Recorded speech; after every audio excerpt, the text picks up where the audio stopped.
네, 안녕하십니까. 오늘 4월 4일입니다. 금요일 컨텐츠고요.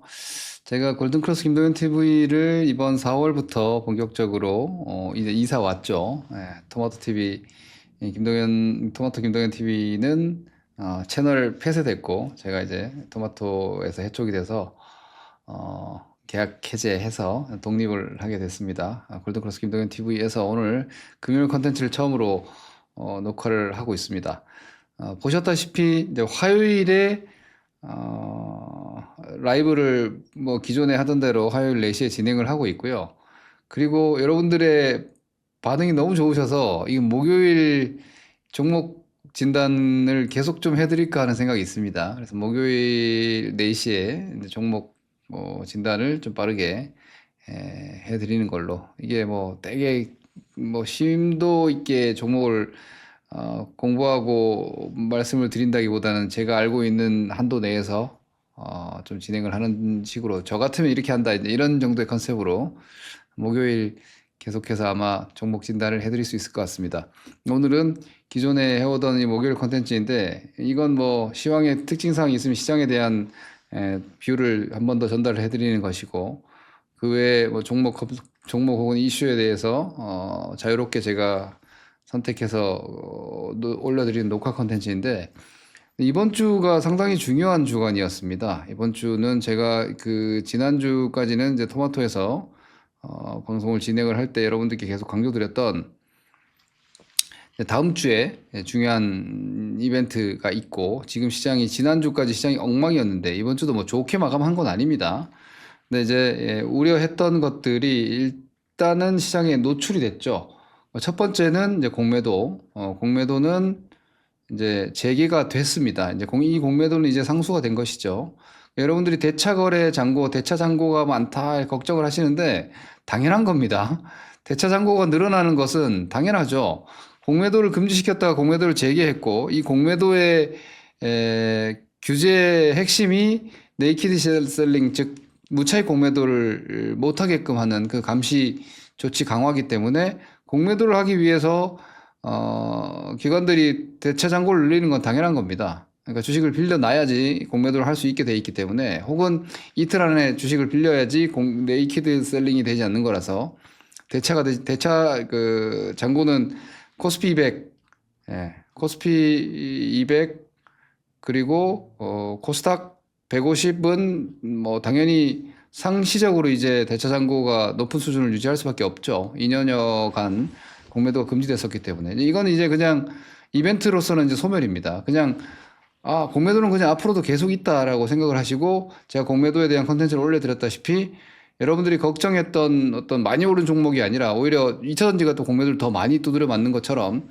펀더멘탈과 실적 전망, 밸류에이션에 가장 민감하게 반응하는 하방 베팅이라는 걸 이해하시면 기관들이 어떤 주식을 하방을 자신 있게 베팅을 할까를 생각을 해보면 당연히 실적 안 좋고 혹은 실적이 피크아웃 되거나 업황 전망 내지는 유동성 위기 같은 것들을 걱정해야 되는 주식들을 가장 강하게 매도한다는 점에서는 좀 더 뭐 펀더멘탈 혹은 실적 혹은 강력한 내러티브의 기술적인 패턴 이런 것들을 잘 공부하셔야 되는 겁니다. 시장의 난이도가 조금 올라간다 이 정도 보시면 되고 이거는 어떻게 보면은 이제 자연스럽게 지나갔고 그다음 두 번째를 탄핵으로 갑시다. 두 번째가 그러니까 시계로 따지면은 여기가 관세인데 이게 무게감으로 따지면은 탄핵은 이제 오늘 금일 4월 4일 이제 인용됐죠. 인용됐기 때문에 이 국내 전국 불안정은 일단은 이제는 해소된 겁니다. 대선 전으로 그냥 가면 되는 거예요. 그 누가 대통령이 되느냐는 지금 현재로서는 뭐 주식시장에는 이제 중요하지 않아요. 업종 종목에 영향이 좀 있을 수 있겠지만 일단 환율이 오늘 장중에 1420원대까지 갔다가 낙폭을 줄였지만 차차 환율은 떨어지게 되어 있습니다. 잠깐 한번 보여드리면 지금 그 미국의 달러 인덱스로 보면 우리 환율은 지금보다 훨씬 더 내려와야 되는 게 맞죠. 여기 지금 보시면은 US 달러 인덱스를 이렇게 해서 한번 보시면 여기까지 내려와 있죠. 작년도 9월 달, 뭐 10월 달 이 수준까지 달러 환율이 내려와 있지 않습니까? 그럼 우리나라 환율도 뒤에 이제 백그라운드로 제가 보여드리면 환율이 지난 9월 자리가 어디예요? 그러니까 이거 엔화네요. 제가 엔달러 환율을 최근에 좀 신경 쓰고 있어서 이 정도 선이죠. 사실 9, 10월이면은 미국 달러 인덱스와 혹은 엔화 등과 함께 동조하는 그 어떻게 보면 글로벌 현재 시장의 스탠다드로 보면은 사실 우리나라 원달러 환율 1,300 한 50원 정도, 5, 60원 정도까지 내려오는 게 현재 이제 한국의 이런 전국 불안 상황이 해소되면은 내려갈 수 있는 룸인데, 근데 환율이라는 건 여러분 교환 비율이죠. 교환을 한다는 것은 거래 상대방이 있고 달러도 있고 우리나라 같은 경우에는 이제 원달러 환율이기 때문에 지금의 원화와 달러의 이런 교환 비율에 있어서 원사이드하게 환율은 당일로 그렇게 한 방향으로 쫙 움직이는 경우가 잘 없습니다. 그러니까 이거는 이제 예상컨대 뭐 단숨에 여기까지 내려오지 않더라도 한 1,400, 한 80 정도까지는 저는 내려오지 않을까 예상을 하는데, 차츰 이렇게 단계적으로 계단식으로 아마 요 수준까지 내려올 거예요. 왜냐하면 우리나라가 환율이 지금 달러도 약해졌고 모든 통화들이 다 강해졌는데 그 약한 달러보다도 우리가 약했단 말이에요. 지금 그 이유는 국내에 불안정했던 전국, 혼선 이런 부분들이어서 이건 이제 탄핵과 함께 이제 이 부분도 지나간 재료가 됩니다. 그래서 굵직한 재료 3개가 있었는데 이제 마지막으로 하나가 관세, 트럼프발 관세 불확실성이었죠. 이거 이제 4월 2일자로 발표를 했습니다. 그러니까 10% 보편 관세에다가 추가로 알파로 각 나라별로 미국의 무역 적자 등과 뭐 여러 가지 미국 백악관에서는 복합적으로 계산을 했다라고는 하는데, 일단 관세가 오픈 발표됐죠. 우리나라는 25%. 그리고 베트남을 포함해서 동남아시아 쪽의 관세가 30, 40%대까지 아주 높게 부과가 됐고, 중국은 기존의 10%, 10%에 30%, 35% 추가로 얹어서 55% 선의 관세가 부과가 되면서 이 관세, 트럼프의 관세가 예상보다 더 높게 나오는 쇼크가 나왔어요. 일시적으로는. 한번 이 부분과 함께 시황의 구조를 좀 의견을 좀 드린다면, 이거 뭐 제가 다 맞을 수 없어요. 제가 미래를 가본 것도 아니고 그냥 추정과 그리고 단기적인 전략과 중기적인 전략을 좀 구분해서 제 의견을 좀 드린다면, 기존에 여러분들이 아시다시피 저는 미국 시장이 여기서 꺾인다. 미국 주식을 다 팔아야 된다. 뒤늦게 2024년 연말에 미장하면서 갔다가는 큰 코 다친다라고 했던 의견입니다. 왜냐? 기존에 제가 계속해서 말씀드렸던 미국 시장을 이끌었던 유동성. 이 유동성의 근간에는 미국채 발행이 있단 말이에요. 미국채 발행, 특히나 이 미국채 단기채까지 포함해서 상당한 미국채 발행을 통한 유동성 공급이 있었는데, 이게 이제 거의 이제 한계에 도달했고, 그리고 그 미국채를 소화해 주던 쪽이 기본적으로 지급준비금, 연준의 지급준비금, 그리고 영래포 잔고 이런 것들에서 유동성이 공급됐는데, 이것도 잔고가 거의 바닥. 그죠? 그러니까 미국채 발행을 통한 유동성 부양이 힘들어진 상황이었죠. 그러니까 이러다 보니까 이게 연결돼서 미국의 M7 메가캡 주식들을 쳐올리면서 달러 표시 핵심 자산인 미국의 M7 종목들이 초대형 랠리를 2년, 3년간 기록을 했지 않습니까? 그런 상태에서 이제 이 유동성이 약화가 됐고, 그러면서 오히려 딥시크가 좀 촉매가 됐죠. 유럽의 부양, 그리고 중국의 부양 플러스 딥시크, 이렇게 되면서 미국 시장이 이제 서서히 꺾이는 양상들이 나오고 있는 거죠. 그러니까 비달러 자산인 유럽 주식, 중국 주식 뭐 이런 쪽으로 유동성이 이동을 했던 겁니다. 근데 그런 상태에서 트럼프의 관세에 대한 불확실성이 강화가 됐었는데 이게 저는 사실 큰 시황으로는 미국이 5%대 국채 금리를 유지를 한다는 것은 이건 경기를 결국은 누르겠다는 의지라고 저는 계속 보고 있습니다. 그리고 트럼프의 정책들은 제가 이민자 정책도 그렇고 관세 정책도 그렇고 결국은 이건 디플레이션 정책이다. 다시 말해서 경기를 누르는 정책이다. 이렇게 저는 보고 있습니다. 지금도 역시 마찬가지로 이렇게 보고 있는데 근데 이 상황으로 갔을 때 주식시장은 절대 오를 수가 없고요. 이 고금 금리라는 것은 기본적으로 조달 비용과 뭐 기업의 영업 활동에 있어서 비용이 늘어나는 측면인데 지금의 국면에서 장기적으로 보면은 저는 2025년도 최대 위험은 경기 둔화 위험이라고 보거든요.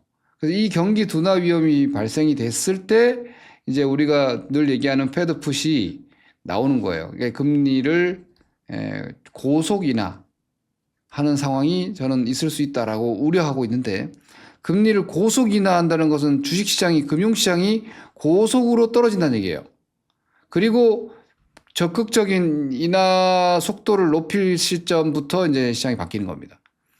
그러니까 이게 사실은 제일 큰 미국 시장의 저는 위험이라고 보고 있는데 관세는 뭐 사실상 이번에도 나왔다시피 4월 4일에 발표한 이 상호 관세가 최고 세율이라고 하죠. 최고 세율이다. 그리고 협상하자. 이거란 말이에요. 왜냐하면 지금 협상 중인 멕시코, 캐나다를 이번에 여기서 뺐어요. 그죠? 멕시코, 캐나다 25% 상태에서 대화하고 있잖아요. 여기 빠졌잖아요. 그러니까 협상을 하면 더 때리지 않는다. 근데 만약 보복을 한다? 그러면은 더 때린다는 얘기죠, 트럼프는. 재밌는 이야기를 했던데. 빌 그로스가, 과거 체코나우로 불렸던 빌 그로스가 트럼프는 멈추지 않는다. 왜냐? 마초니까. 트럼프는 마초라서 안 멈춘다.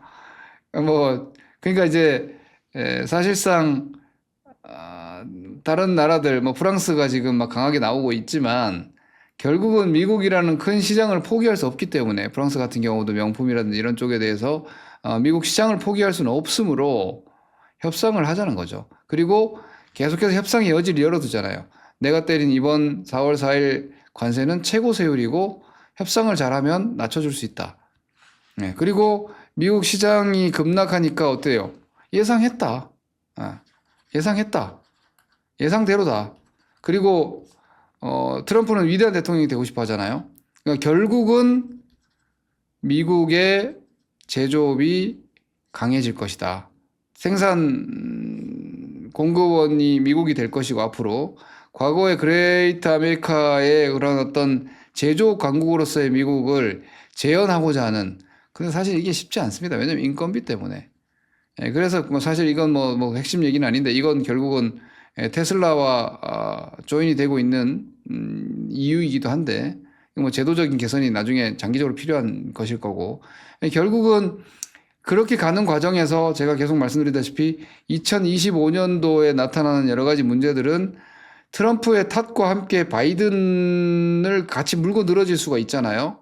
그래서 재정적인 문제라든지 뭐 이런 부실에 대해서는 계속해서 바이든 탓을 할 거예요, 아마.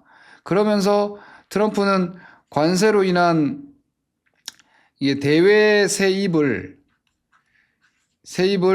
감세로 틀어 막으려고 한단 말이에요.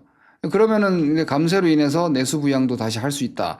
이런 최종적인 스토리보드를 계속 보여줄 겁니다. 그런데 지금 첫 번째 출발은 미국이 지금 어떤 반응을 보이고 있느냐? 이 관세가 미국 기업들의 왜냐하면 동남아, 베트남을 포함한 동남아의 생산 기지를 미국의 제조업체들이 다 가지고 있어요. 애플 포함해서 나이키, 미국 지금 현재 글로벌 기업으로 잘 나가고 있는 미국 기업들은 사실 동남아의 생산 기지를 가지고 있는데 이 관세 피해가 미국의 핵심 기업들이 아니냐, 이거죠. 그리고 그럼으로 인한 이 가격 정가가 결국은 인플레이션을 자극할 것이고 그로 인한 구매력도 떨어지면서 물가는 올라가는데 구매력은 떨어지면 이게 바로 스태그플레이션 아니냐. 스태그플레이션 얘기가 지금 또 나오는 겁니다. 결국은 인플레 얘기가 나오는 이유는 이제 금리 인하를 쉽게 하지 못하는 상황. 그러니까 금리를 마구 낮췄을 때 인플레이션이 지속 자극될 수 있기 때문에 금리는 쉽게 낮추지 못하는데 이러한 상황들 때문에 구매력은 떨어지고 소비자 심리 지수가 지금 뭐 단기적으로 최악으로 나오고 있지 않습니까? 그럼 결국 스태그플레이션은 아래 공포인 거예요. 이게 얘기가 지금 너무 빨리 나온 게 아닌가? 제가 지금 약간 살짝 갸우뚱한 거는 관세가 오히려 재료가 노출되면서 단기적으로 흡수되면서 조금 박스 정도의 시간을 좀 벌고 그 시간이 좀 지나간 이후에 경기 둔화에 대한 추가 2단계 조정이나 이렇게 나와야 되는데 이거 한 방에 경기 둔화 우려까지 진행이 된다? 이게 살짝 저는 여러분들께 모르는 걸 아는 척 하지 않고 저도 애매하면은 애매하다고 말씀드리는데 저는 사실 지금까지는 어떻게 보고 있냐면 오늘 밤까지도 마찬가지 의견이긴 합니다. 근데 제가 저의 고민을 여러분들과 공유하는 건데 저는 미증시를 어떻게 보고 있냐면 자, 여기 깨졌다. 미국은 지금 일단은 추세 깨진 겁니다. 근데 대세는 안 깨졌습니다. 여기 지금 보시면 월봉도 아직까지 20개월 선이 안 깨졌죠. 여기 그죠? 5,300선에 있는 월봉. 그러니까 오늘 한 2% 떨어지면 이제 월봉 20개월 선에 오고 오늘 하루 정도 더 떨어지면 관세로 인한 단기 하락은 일단은 제 생각에는 단기 피크아웃은 될 겁니다. 그리고 기술 반등이 뭐 4월 중에 좀 나오겠죠. 근데 문제는 그 다음이에요. 이 상황이 뭔가 이렇게 미국 경기에 대한 의구심을 타개해 줄 수 있을 만큼 말끔하게 여전히 미국은 성장이 지속된다. 이 관세는 결국은 미국에 득이 된다. 이런 상황들에 대한 인식이 확정적으로 강해지지 않으면 그 다음에 다시 조정이 나왔을 때가 문제예요. 저는 5,300선에서는 일단은 한번 지켜진다라는 개념이 다시 간다라는 게 아니라 이렇게 박스권 조정, 이번에 관세 영향으로 떨어진 건 한번 복원을 한다라고 보고 있거든요. 그림으로 보면은 여기서 추세가 깨졌지만 이렇게 내려왔다가 여기서 이렇게 한 하락폭의 한 절반 정도? 이렇게 당분간 이렇게 웨이브를 태우겠죠. 그러면 반등시 매도가 되는 거예요. 미국은 다시 또 이제 반등시 매도가 돼요. 못 판 분들 여기서라도 팔아야 되고 단기로 들어가시는 분들은 오늘 정도 자리면 사실 들어가도 돼요. 지난번에 제가 여기서 한번 들어가도 된다 그랬죠. 그리고 제가 금방 뭐 욕심내지 말고 파시라 그랬고 사실 오늘 밤 정도면은 또 들어가도 됩니다. 한번 단기로 들어가도 되는데 그것도 많이 욕심내지 말고 한 10% 먹고 빠지는 거고 그런 자리예요. 근데 이제 문제는 이제 그 다음이라서 지금 그 다음 문제는 다음에 얘기하는 게 맞는데 오늘 그냥 넌지시 그냥 제 큰 뷰를 같이 보면서 말씀드리면 이제 그 다음 자리가 이제 본격적인 경기 이슈가 되면은 그러니까 우리 시장도 저는 이렇게 보는 거예요. 지금의 미국의 관세로 2,400대가 망가지진 않는다. 저는 그렇게 보거든요. 여기죠. 이 자리가 지금 트럼프 관세 때문에 당장 망가지진 않을 거다라고 봐요. 왜냐면 우리나라는 비싸지 않았고 밸류에이션 지지력이 있고 하지만 관세를 정통으로 맞는 자동차, 반도체 이런 우리나라 대규모 수출 산업들 있죠. 그리고 심지어 베트남이나 이런 쪽에 공장, 삼성전자 같은 경우는 휴대폰 공장도 많이 가지고 있고 이쪽이 가볍게 가지 못할 겁니다. 그러니까 주식이라는 게 이 정도면은 다 왔어요 하는 방어선은 구축이 되는데 그죠? 주시장이 뭐 이렇게 떨어져서 여기서 2,400에서 뭐 크게 빠지진 않을 것 같아요. 라는 건 저는 방어선이 이 정도는 나온다라는 얘기지, 이게 당장 다시 2,800 갈 수 있어요 라는 공격적인 이건 아니에요. 그 의미의 차이를 좀 두실 필요가 있습니다. 그러니까 미국 시장도 마찬가지예요. 5,000포인트대 초반 5,200대 정도라면 오늘 하루 정도 더 빠지면 5,200 될 거 아닙니까? 그 정도 선이면은 일단은 막 쫓아서 파는 건 아니야. 그러면은 미국도 반등, 우리도 반등, 일단 단기 반등이 한 미국 S&P 지수 기준으로 보면은 한 5,600대, 700대 정도까지의 반등을 남은 4월 기간은 좀 나오지 않을까? 그 기간 동안은 또 단기적인 플레이를 또 할 수 있지 않나라는 게 저의 생각입니다. 저는 기본적으로 계좌를 살려놔야 한다. 계속해서 여러분들께 경기 민감주, 반도체, 뭐 2차전지 이런 거 함부로 하시면 안 된다.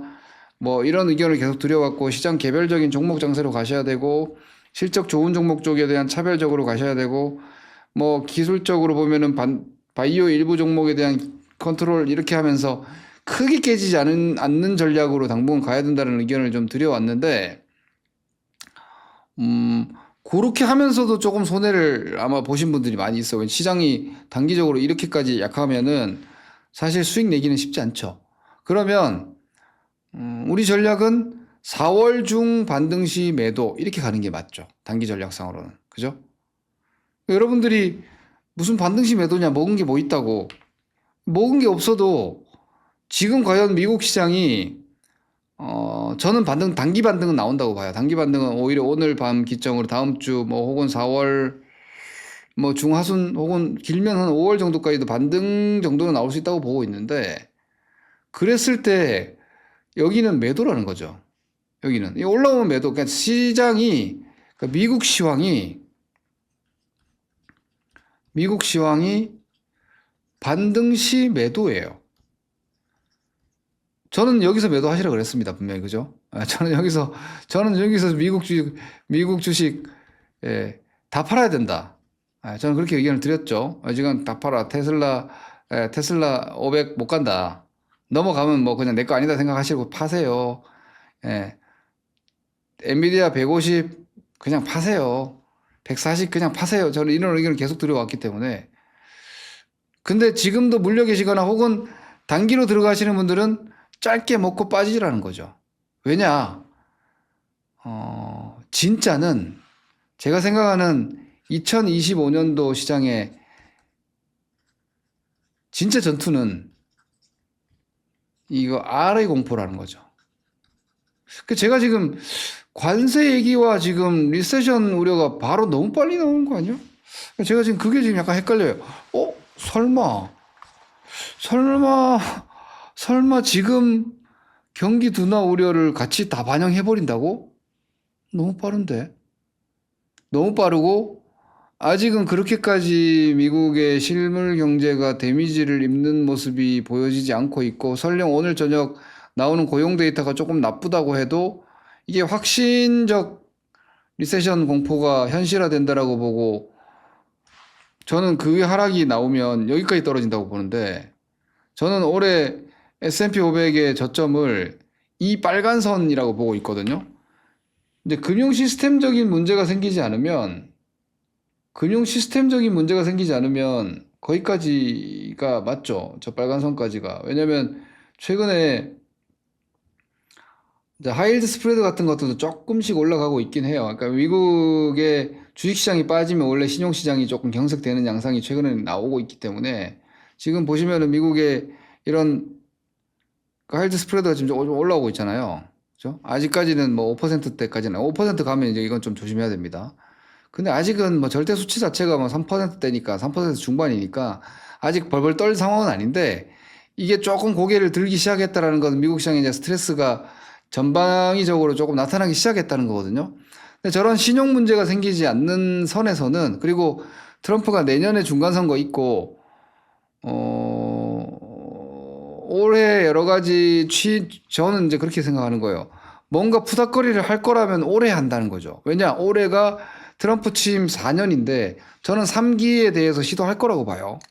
뭐 헌법을 재해석하더라도 미국의 대통령의 연임까지만 가능한 2회만 가능하다 이런 것들을 좀 재해석하든지 하더라도 근데 그러기 위해서는 의회의 힘이 생겨야 되니까 내년도 연말에 있는 중간선거는 필승 전략으로 갈 거니까 내년에는 오히려 시장도 좋고 경기도 좋겠죠. 근데 올해는 트럼프의 원년이자 바이든이 만들어 놓은 걸 이제 푸덕거리를 한다면은 좋은 시점이니까 그래서 저 올해 미국 시장을 별로 좋게 보지 않고 있고 오히려 올해 미국 시장은 저점을 파고 내려갔을 때 기회가 온다라고 저는 보고 있는데 그게 언제냐 어디 거냐를 그냥 추세적 관점에서 접근을 해본다면 이 빨간 선에 걸치지 않겠느냐는 거죠. 현재로서는 뭐 한 4천 후반대, 중반대 정도, 중후반대 정도까지 나옵니다. 조금 더 나중이란 뭐 한 5천 내외가 되겠죠. 그러면 제가 생각하는 구상으로는 여기서 미국 시장이 반등을 좀 주고 한 5천 6, 700대에서 5천이나 뭐 4천 후반이면은 아프죠. 거기서 10% 이상이고 미국 시장이 6천 갔던 상태에서 보면은 뭐 한 20% 조정이 되는 거니까 뭐 딱 20% 조정 나오면은 뭐 침체에 들어갔다 뭐 약세장에 들어갔다 뭐 이런 얘기 할 때가 저점 아니겠느냐 이거죠. 그렇게 되면은 실제로 경기 둔화와 침체에 들어가면은 그때 이제 막 패드 푸시 발동하고 할 거 아니에요. 그런 상황이 올해 연중 저점의 저는 환경이라고 보기 때문에 지금 관세 재료가 노출된 시점이 단기 반등 포인트지만 올해 미국 시장의 바닥이라고 생각지는 않아요.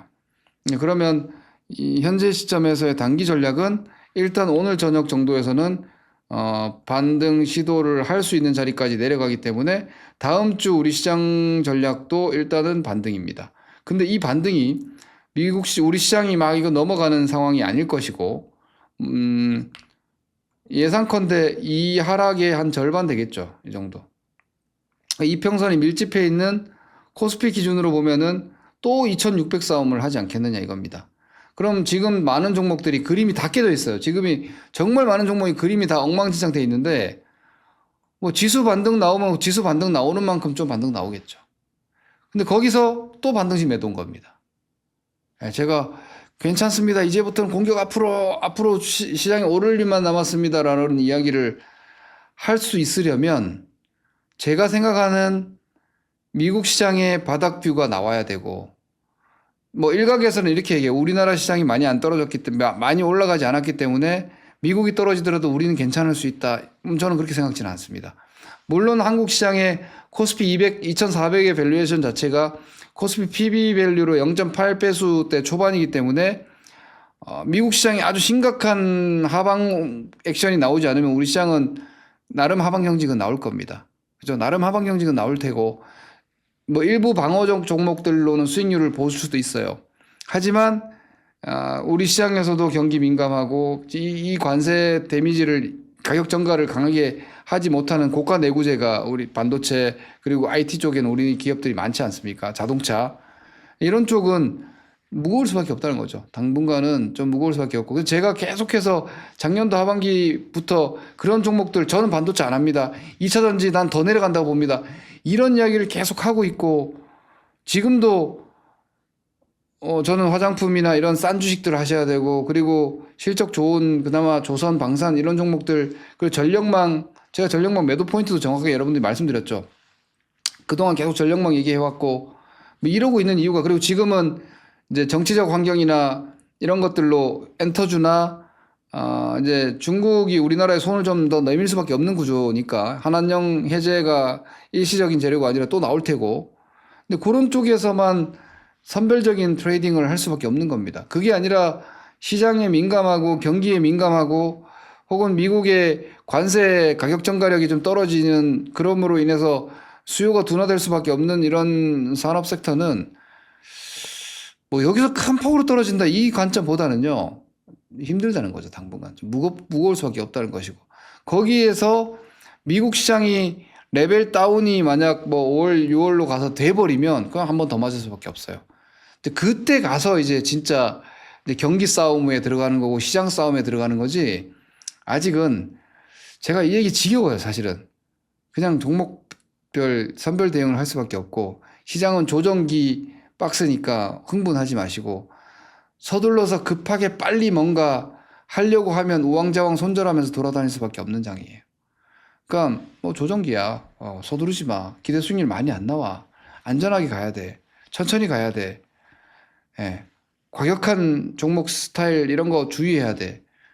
뭐 그 중에서 그나마 바이오 몇몇 종목 괜찮은데 그 철저하게 기술적 트레이딩 하시라고 말씀드리고 있고. 이렇게 보존하면서 갈 수밖에 없습니다. 뭐 좋은 말씀 드리면 좋겠지만 뭐 때가 아직 이릅니다. 때가 아직 그러기는 이르고 다만 초단기 전략상으로는 오늘 밤 미국 시장 단기 피크 반등 리바운드 포인트니까 우리도 뭐 거기에 연동해서 앞으로 한 1, 2주는 오히려 반등 쪽에 움직임이 아닐까 싶으니까 거기서 맞춰서 대응하시면 되겠고요. 제 의견이니까 한번 잘 참고해 보시기 바랍니다. 저도 이런 뷰 안에서 지금 움직이고 있고 실제로 저는 여러분들께 계속해서 이 뷰를 말씀드렸고 그 뷰 안에서 사실 큰 데미지 입지 않으면서 지금 시장을 잘 운용을 하고 있기 때문에 현재 또한 마찬가지 이 정도 뷰니까 저는 단기 대응도 많이 하는 편이고 종목 차별적인 대응을 계속 해오고 있기 때문에 뭐 오늘 다음 주초 오히려 우리 시장은 저점이 지나가고 있는 상황, 미국도 단기 저점 일단 반등 포인트에 나왔기 때문에 앞으로 한두 달은 오히려 반등 웨이브가 아닐까. 그 안에서 종목별 선별 대응을 하셔야 하지 않나 싶습니다. 긴 싸움과 멀리 보고자 하는 싸움을 만약에 지금도 진행하고 계시고 추구한다면 아직 좀 멀었다라는 게 저의 의견이니까 그 점도 여러분들의 투자의 시계를 정하실 때 잘 한번 참고해 보시기를 바랍니다. 네, 오늘 여기까지 하도록 하겠습니다. 문의가 계속 있으셔서 한번 잠깐 다시 안내 말씀을 드리면요. 저희 골든크로스 김동현 TV 제가 토마토 방송을 이제 나가지 출연하지를 않고 또한 그 토마토 증권 전문가 생방송 서비스를 이제 해촉을 해서 없죠, 제가. 페이지에는 아직 남아있던데. 제 김동현 골든크로스 김동현 TV에 보시면 여기 아래쪽 하단에 보시면 김동현 전문가 멤버십 라이브 사용 가입 및 결제 방법 요 안내 영상이 있습니다. 요거 활용해 보시면 되겠고요. 제 홈페이지는 여기 링크가 걸려 있으니까 이쪽에서 입장하셔서 내용들 한번 보시고 문의도 주시고 가입 처리, 뭐 회원 가입 처리 등등 하시면 되겠습니다. 마지막으로 이제 일주일 된 따끈따끈한 채널이니까 구독, 좋아요 많이들 부탁드리겠습니다. 이상입니다. 좋은 주말 되시고 너무 벌벌 떨지는 마시기 바랍니다. 단기적으로는 일단 올 때까지는 오지 않았나. 다만 이번 반등권에서 또 잘 활용하셔서 지금보다 좀 더 주의해야 되는 거는 오히려 다음번 나오는 본격적인 경기 조정이 아니겠는가라는 생각을 저는 여전히 가지고 있습니다. 그래서 이번 관세 데미지가 경기 쪽으로 너무 빨리 넘어가는 것 같아서 제가 약간 긴장을 하고 있는데 이 부분은 다음 주에도 한번 살피면서 라이브와 이런 시간을 통해서 공유토록 하겠습니다. 저의 생각을 잘 한번 제 뷰를 생각해 보시고 여러분들의 포지션과 전략을 수립해 보시기 바랍니다. 감사합니다. 김동현입니다. 다음 주에 뵙겠습니다.